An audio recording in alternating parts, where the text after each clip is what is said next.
बेटी लामी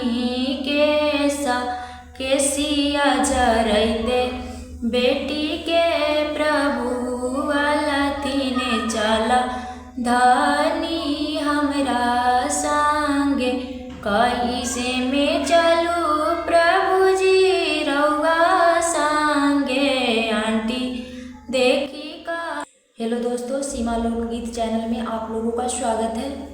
तो आज के इस वीडियो में हम एक छोटा सा प्यारा सा बेटी विवाह गीत लेकर आए हैं। तो कैसा लगेगा कमेंट सेक्शन में ज़रूर बताइएगा। यदि पसंद आए तो लाइक सब्सक्राइब शेयर कीजिएगा और कमेंट सेक्शन में एक छोटा सा प्यारा सा कमेंट जरूर कीजिएगा। तो फिर हम शुरू करते हैं इस गीत को।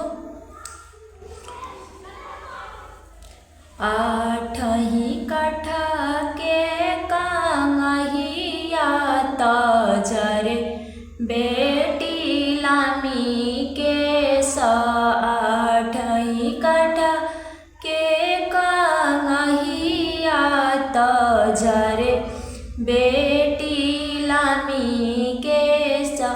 केसिया जरैते बेटी के प्रभु अलथिने चला दानी हमरा संगे केसिया जरैते बेटी के प्रभु अलथिने चला धनी हमरा संगे कैसे के चलू प्रभु जी रउआ संगे मम्मी देखी कलेजा फटे कैसे में चली प्रभु जी रउआ संगे मम्मी देखी कलेजा फटे मम्मी के बदला धनिए मम्मी देब अपन मम्मी बिसरी दाऊ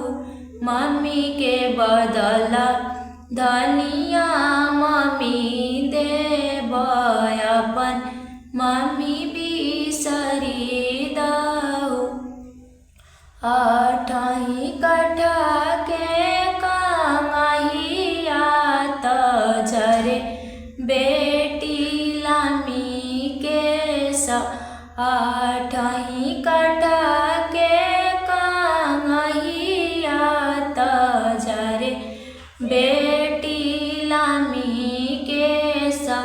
केसिया जरैते बेटी के प्रभु अलथिने चला धनी हमरा संगे कैसे में चलू प्रभु जी रउआ संगे आंटी देखी कलेजा फटे कैसे में चलू प्रभु जी रउआ संगे भाभी देखी कलेजा फटे भाभी के बदला धनी है भाभी देब अपन भाभी बिसरी दाऊ आंटी के बदला धनी है आंटी देब अपन आंटी बिसरी दाऊ आठही कठा